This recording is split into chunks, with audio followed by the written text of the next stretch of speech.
我講這個事兒呢，是1952年的5月5號啊，大家可以去網上查一下。這個人在今天呢被中国共產黨以反革命的名義處決了，公開處決，公開槍斃的。這個人名字叫什麼呢？叫趙漢祺。當年去世的時候，他只有39歲，你們大家應該都沒有聽說過，因為這段歷史中共是密封的。這個人是幹嘛的呢？1944年，當時呢，中華民國的土地的新疆北部的伊犁、塔城和阿山，现在叫阿勒泰，這3個地方，在斯大林的親自策劃指揮下，蘇聯提供大量武器彈藥，並且派遣了叫什麼亞德罗夫小隊等多支正規軍參與的。這種情況下，這3個地區發動了大規模的武裝叛亂，隨後宣布獨立。那成立的叫什麼？叫東突厥斯坦共和國。中共歷史上對這個叫3區革命。你說這不是叛亂嗎？怎麼叫革命呢？你往下聽。那這次叛亂的目的很清楚，就是蘇聯希望把這一塊土地，新疆的土地，從中华民国的土地上分裂出去，成為蘇聯的雇傭國，這樣就直接變成蘇聯的管轄勢力範圍了。那在這個叛亂的時候呢，時任國民革命軍預備第7師21團的代理團長31歲的趙漢祺，在叛亂發生的時候，正好率領自己的部隊駐守在新疆的伊寧城。儘管那個時候孤立無援，但趙漢祺還是指揮自己的部隊跟叛軍，也就是蘇聯和那些叛軍一起的這些軍隊，發生了激烈的戰鬥。當時叫做著名的新疆伊寧保衛戰。雖然最後因為寡不敵眾，趙漢祺率領部隊撤出了伊寧，不過因為這一次戰鬥，趙漢祺一躍就成為當時新疆抗擊蘇聯對中華民國入侵的著名將領了。緊接着第2年，1945年那一年第2次世界大戰結束了，斯大林呢就有了更多的力量，他就派更多的力量和人，然後支持这個東突厥斯坦共和國向新疆南部推進，希望能控制整個新疆。那這裡面首先要解決拿下的要塞城市就是阿克蘇，因為阿克蘇是整個新疆南疆的交通枢紐，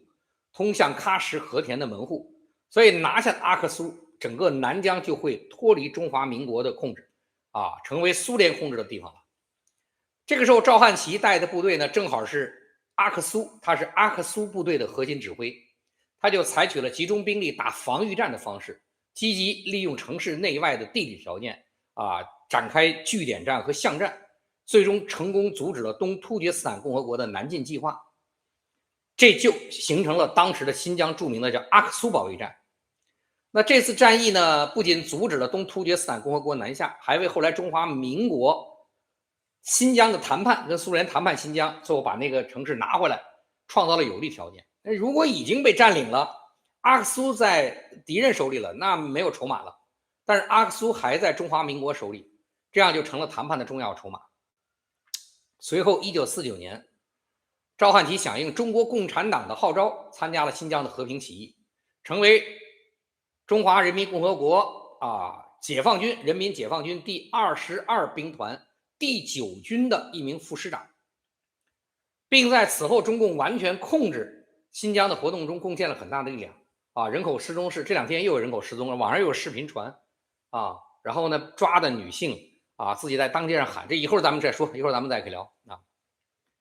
1950年開始，1949年建國，1950年開始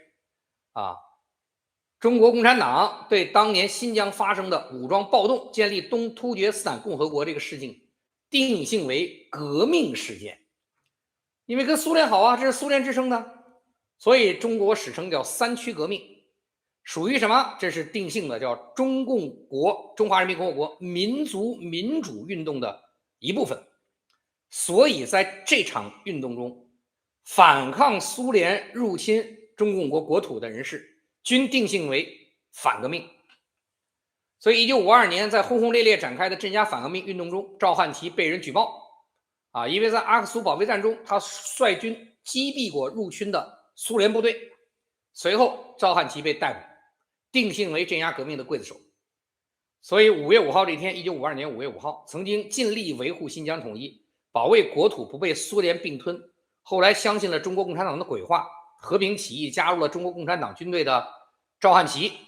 被中國共產黨實施了公開的槍決。當然，這不是他一個人的事兒。根據中共的新疆通志和黨史資料，中華民國參加和平起義加入中國共產黨的人員中，就是幫助中国共產黨統一新疆的人員中，僅僅在1951年、52年這2年，由於被舉報參加了鎮壓三區革命，那叫三區革命啊，不叫東突厥斯坦，叫革命，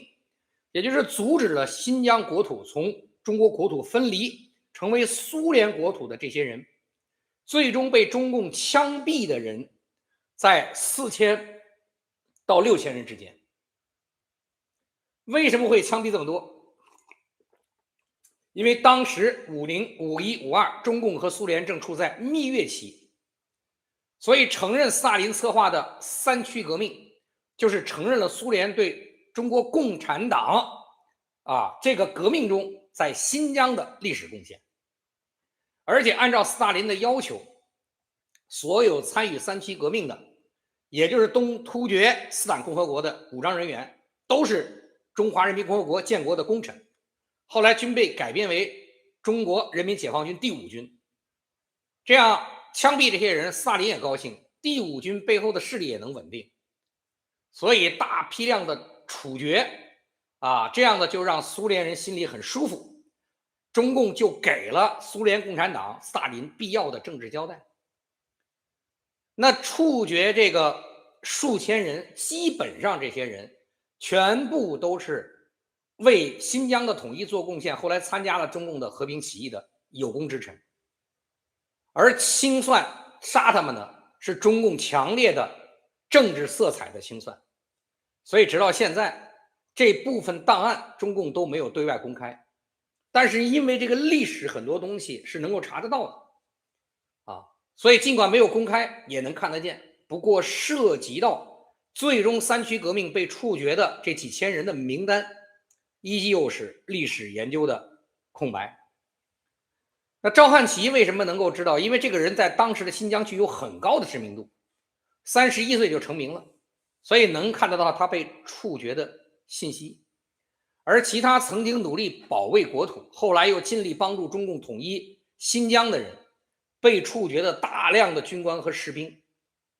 能在我們現在所有看得到留下來的，只有中国共產黨檔案中的一個模糊的數字。這些人我跟大家4000到6000人所以很多人說，為什麼有些新疆人對中共是仇深似海的？就不談現在中共對新疆人的各種虐待集中營學習班歧視政策等等。假如你是那4000到6000名軍人的家屬和後代，至今你連親人的骨灰在哪兒都不知道，你想想你對中共的感覺是什麼？會不會仇深似海？如果把當年這幾千人的內容，為了保護這個國家付出了所有，被中共騙了，參加和平統一付出了所有，最後全都被槍斃，把這些內容拍攝成一部電影，估計所有看過的人肯定都確認一點，就是中國共產黨是一個徹頭徹尾的魔鬼政黨。我講的僅僅是整個中國共產黨對中國人犯罪的極少部分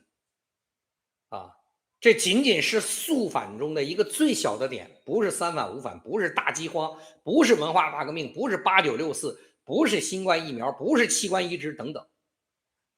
所以中国共產黨在這個國家留下來的業障罪惡叫罄竹難書。我為什麼說中國共產黨所有的官員就算不貪腐全槍斃了都沒有冤死的？聽明白了嗎？就是一個好人怎麼可能成為這麼一個流氓政黨的成員，然後竭盡所能的壓榨和奴役人民呢？當然中共奴役整個國家的人民這個事兒一直堅定的存在，49年到今天，區別只有顯性跟隱性的差異，從來沒停止過，沒有少過。只是很多人因為大家接受了中共的洗腦，變得超級愚蠢和呆傻，一點都感受不到這些剝削跟欺壓，無限愚蠢，被中共當作奴隸而不自知，而且每天都對欺压他的奴隸玩命的跪舔。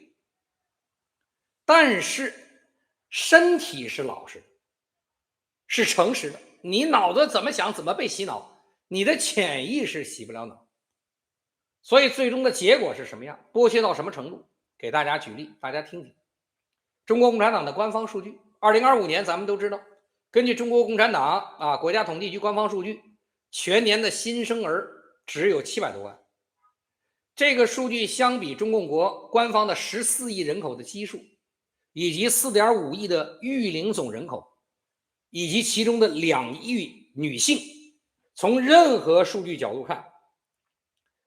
中华人民共和国都已經成為全世界生育率最低的國家了。14億人，每1000人裡面1年才有5個新生兒。如果考慮到國家統計局公布的數據，每一年都比公安部公布的上戶口数据要多20%左右，那麼中共国真正的总和生育率现在0.7都到不了，那是絕對屬於全球最低，比韓國都低。怎麼造成這個原因呢？我跟他講了，身體很誠實，不聽別人說什麼，看別人做什麼。所以外面的欺壓怎麼樣對中國人，自己沒感覺還跪舔，但你的身體潛意識騙不了你自己。什麼行為？就是中国人不再生孩子了，這結果大家看得見。上次我說中共國大部分年輕人選擇躺平，不生育是最明智的抉擇。其實我講這個話呢是比較含蓄，更直接的說法是，中國共產黨就不給絕大部分中共國人生育的機會。誰生育那就是找死。所以对未來看不到希望，選擇躺平的年輕人來說，選擇不育不婚不育，婚不婚咱不管，選擇不育實際上是最痛苦，但是又最無可奈何和最明智的選擇。就我們看一下為什麼不生育中国人。中共國的公開數據著名的人口學家梁建章帶領他的團隊，每隔2年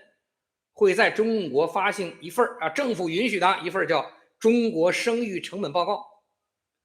這份報告裡面就有中共國生育這個領域真實的調研數據。我们看一下2024年報告中的數據，因為2026年的報告還沒出來開句玩笑，我都不知道我今天講了以後，引用這個報告以後，2026年這個報告還能不能出來？開玩笑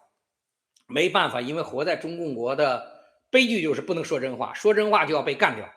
所以我引用了一個中國生育成本報告，不管它是不是真話，但是我當真話引用了，那2026就不知道了。我們看2024年的報告，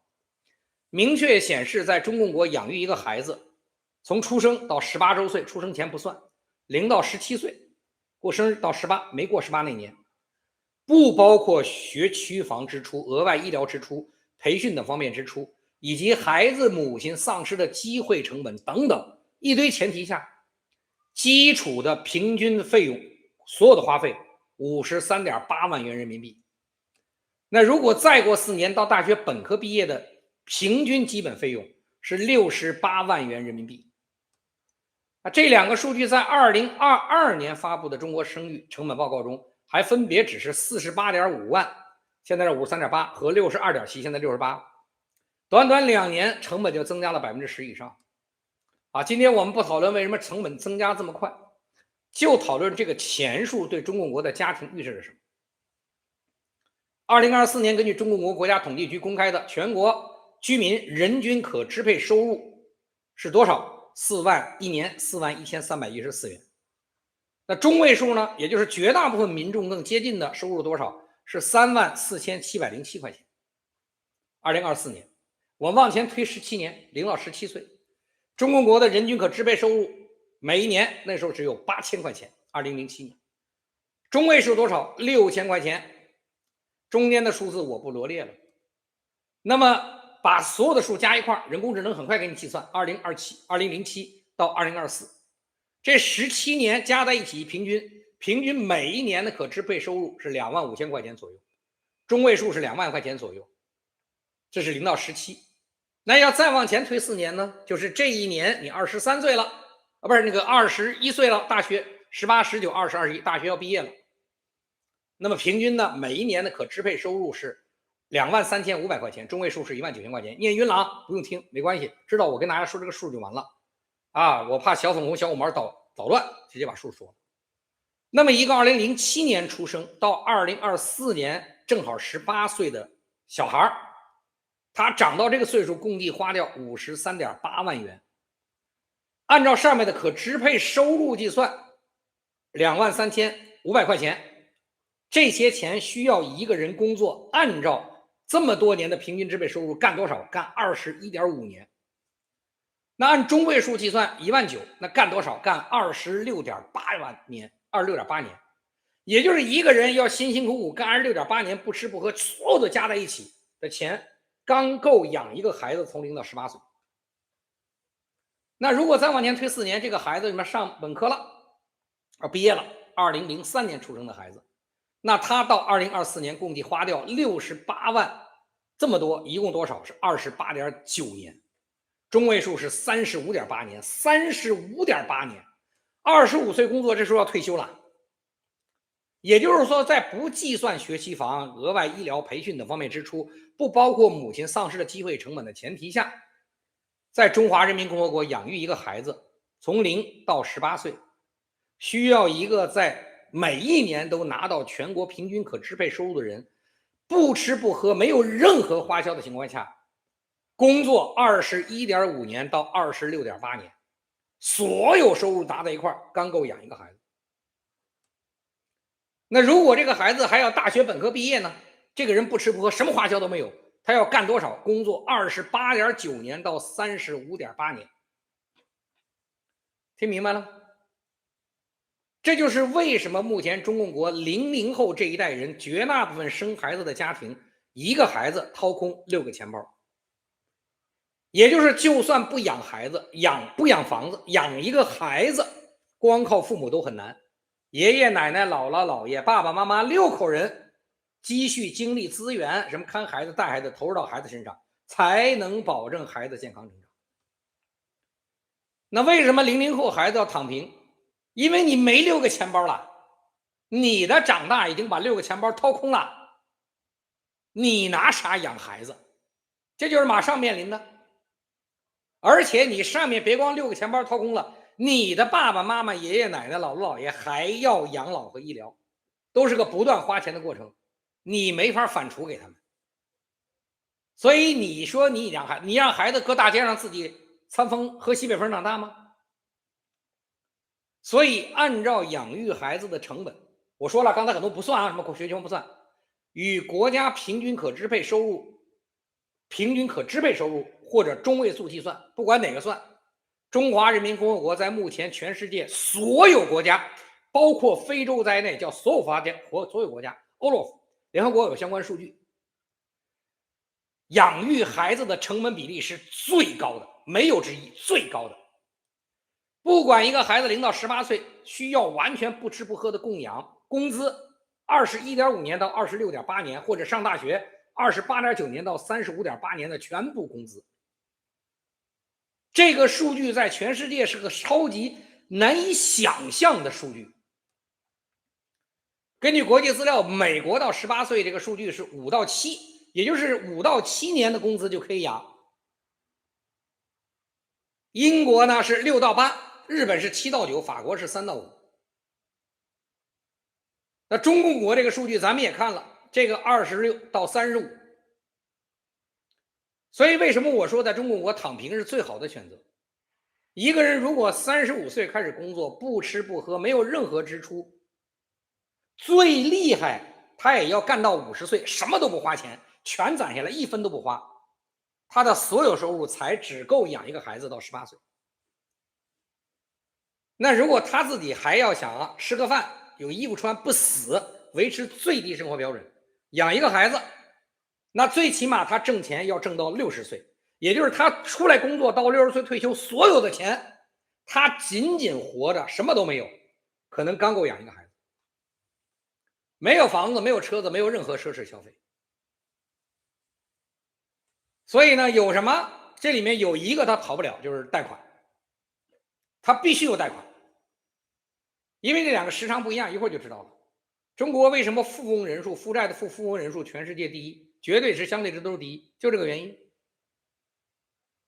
當然，因為生的孩子你沒有條件落在學區房，沒錢算，咱們剛才算過了，沒有學區房的錢，就已經輸在起跑線上。又沒有錢給孩子上各種高級補習班，在中共國目前應試的教育情況下，你已經輸給絕大多數同齡孩子了。如果孩子小時候還生過一場大病，那抱歉，只能報銷一部分，這孩子就基本上長大就不要飯也差不離了。至於那些懷孕生孩子的母親，在中共國，除了你是鐵飯碗，基本上為了生孩子，從待產最後期到月子的3個月裡面，沒什麼人能保住工作崗位的，沒什麼人能保住的，少之又少。不是僱傭他們的企業不想僱他們，是中共剝削的太厲害。如果民營企業老板心疼這些女員工，3個月還保留崗位，降低工作效率，那麼這個企業倒下去死掉的可能性很大，中共絕對不救。中共不會因為企業家對女性慈悲就減少對企業的剝削的。所以這些母親的這些成本是很大的，都不算在裡面，這些錢都沒包括在中國生育成本報告中。所以完全忽略周邊的費用，房子、額外教育、女性邊際成本、機會成本都不算。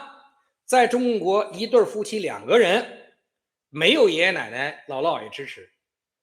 如果家庭生活成本以及必須給中共國政府交納的費用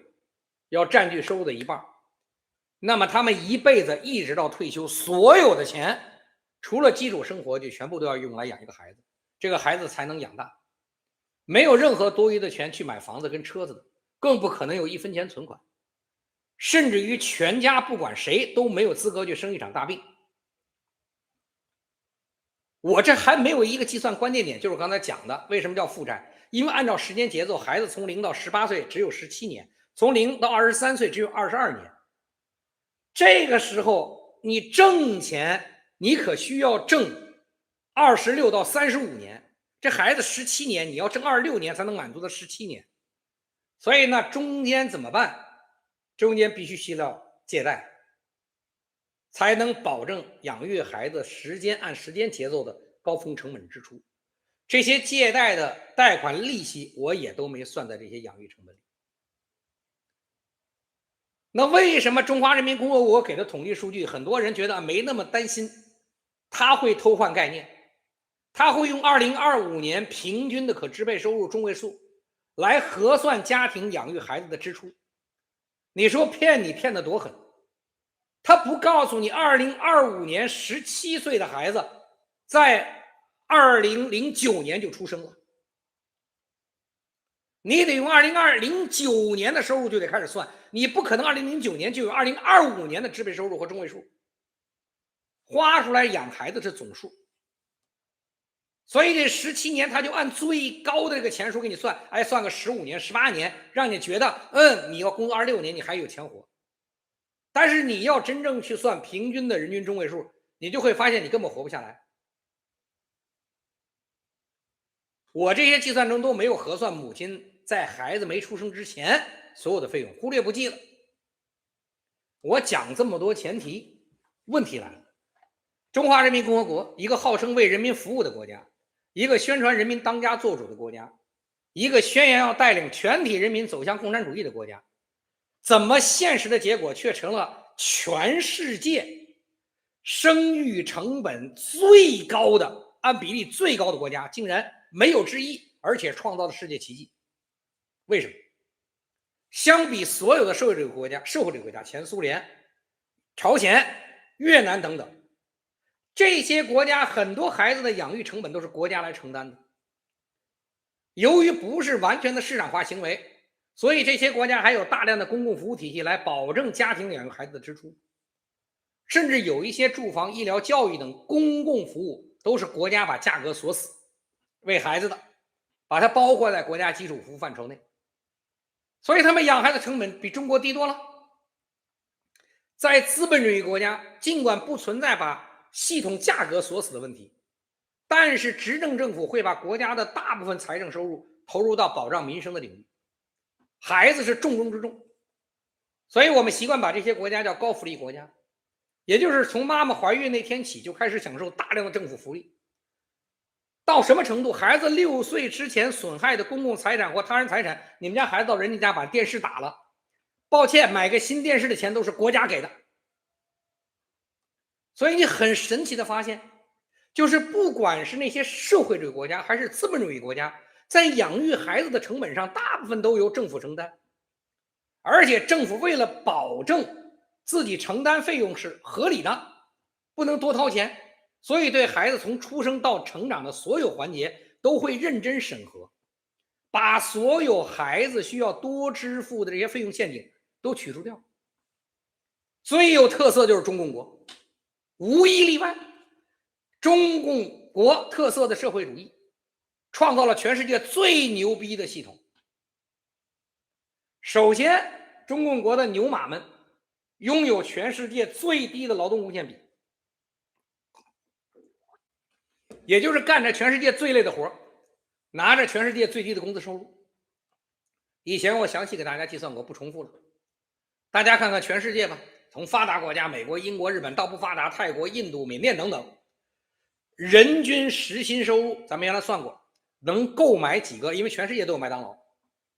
這些國家能購買幾個麥當勞的基礎漢堡，你一算就知道了。中共國的時薪購買的麥當勞比例的漢堡是全世界最低的。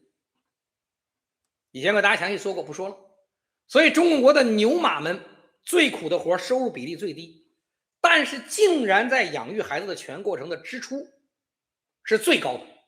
為什麼最高？是中華人民共和國的制度來確認它最高的。中國共產黨讓一個孩子在成長過程中、養育過程中的每一個環節都是巨大的剛性支出。由於是剛性支出，所以所有的家庭無法避免這些孩子這些環節就成了中國共產黨剝削生孩子家庭父母的最重要的領域，制度上的剥削。比如說應試教育，那就讓孩子必須上好的學校才能得到好的教育，沒有好的教育，那你就沒辦法持續向上，最終好的學校畢業，那你就別學了，找不着工作。可是在伴隨應試教育的全體系，學區房、課外補習、附加教育體系全出現了，都是中共的制度。能不能靠制度把學区房取消？可以啊，不取消，因為是納稅大戶，買房子就給中共交錢，你生孩子就得買房，然後孩子的生活問題、健康問題、養育問題，一堆問題全是中共最掙錢的商業體系。在此期間，中共既不像社會主義支撐孩子成長費用，又不像資本主義補貼孩子成長費用，孩子成長的全過程中共不參與，所以可以玩了命的進行變相的剝削，從孩子所有成長的環節拼命掙錢，對掙孩子錢的商業體系極盡鼓勵和支持，因為可以多納稅。至於中共國各種家庭幾十年來不斷反映的不合理的各種費用問題，中國共產黨的態度從來都是虛心接受，堅決不改。對呀，就像我說學區房，虛心接受，堅決不改。雖然這種養育孩子的制度對同樣有1億左右人口的中共國體制內部的相關人員也在產生巨大的影響，但是體制內有顯規則的補貼保障，潛規則的貪污腐敗，所以無所謂啊，多支的費用忽略不計啊，無所謂啊。但是絕大部分中共國的老百姓就傻逼了。所以老習慣擺事實講道理，大家明白了嗎？中共國目前在全世界養育孩子的領域是最奇葩的國家。全世界所有國家管你什麼主義，就像梁啟超當年少年中國說少年強則國強等等，都確認一個國家的孩子群體是一個國家未來希望所在。所以对孩子的養育絕对是政府承擔最大的責任，給予超級的優惠和支持。所以我說了，包括非洲在內，只有我們中華人民共和国在很多小五毛小粉红嘴裡特別牛逼的这个国家政府，把整个国家民众的孩子的生育和養大當成了最賺錢的產業來做，最能剝削的產業來做，創造了大量可以充分對孩子家庭進行剝削的模式，並且獲得了廣泛的政府支持。所以從出生戶口就影響到學區房，一直成長到大學為了賺錢而設定的擴招體系。中國共產黨從來就沒有人在乎，就這些東西除了讓人多花錢對孩子沒用，還有害，不在乎。就像擴招上面的學生不是靠本事上來的，那畢業後基本都失業，找不到工作，不重要，因為擴招高校就掙錢了。所以中華人民共和國中國共產黨像這麼一個流氓政府做的事兒，你認真比較一下，連大清朝和中華民國相比，對於孩子的教育都相差甚遠。一個執政黨把養育孩子這個事兒當做自己最政權最賺錢的體系來運營的時候，如果你還在這樣的國家生孩子，那我覺得除了你們全家都是體制內的，或者你很有錢，否則你就應該是神經病了。對呀，因為明知道在中共國生孩子就是個大坑啊，無所謂的跳進去，那你不是因為能貪腐，就是不在乎浪費。除了兩者，那你不就是精神有毛病啊？大傻帽，話粗理不粗，可不是大傻帽嗎？對呀，你都沒6個錢包了，為了孩子一身負債，最關鍵的是你孩子將來在什麼環境中長大呀？你又沒錢，沒有最好的學區，沒有最好的教育，沒有最好的升職，孩子怎麼長大呀？而且你老了怎麼活呀？這麼多難題不想，你不是傻帽是什麼？所以老話，身體最老實，不聽別人說什麼，看別人做什麼。大部分中共國的年輕人啊，可能理性上沒有意識到自己純粹就是中共的奴隸，但是潛意識身體很老實，所以不養孩子，絕代雙驕嘛，對吧？無房貸無後貸，很好。因為在中國生孩子養孩子就是完全被中共瘋狂剝削的一個不歸路，反倒不生孩子對自己的未來和孩子的未來都是最善良跟明智的舉措。所以為了大家都好，為了都不陷入到無盡的黑暗和悲哀中，在中共國條件不夠一定別生孩子。反之，一個政黨在一個國家為了自己賺錢，讓整個國家都陷入到斷子絕孫的這個過程中啊，為了賺錢什麼卑劣的手段都能使出來，創造各種世界奇葩，罪惡是不是罄竹難書？大家自己想明白就好了，好吧？啊，大家自己想明白就好了啊。義務教育，你做夢啊！應試教育，你靠着義務教育，你能考上好學校？你瘋了吧？就說這個話的人，你腦子是被多大的驢踢過？你腦子裡裝的都是多少東西啊？是水還是什麼東西啊？還是更惡心的東西啊？你靠義務教育，你能考上好學校？你能有未來啊？你他媽靠義務教育，你長大不就是個最底層牛馬嗎？就你想啥呢？義務教育，我的老天哪！你是真沒養過孩子，我建議你好好看看吧。你看看養孩子需要給孩子提供什麼樣的東西，這個孩子才能成長，好吧？哎呦我的老天哪！義務教育，我操，你一定沒孩子。我老天，你養過孩子就知道了。你知道不知道？別說那，你使什麼樣的奶粉，那孩子結果都不一樣啊！你給孩子使什麼樣的尿墊，那從小對孩子出的結果都不一樣。義務教育，我老天哪！講這話不知道該說啥。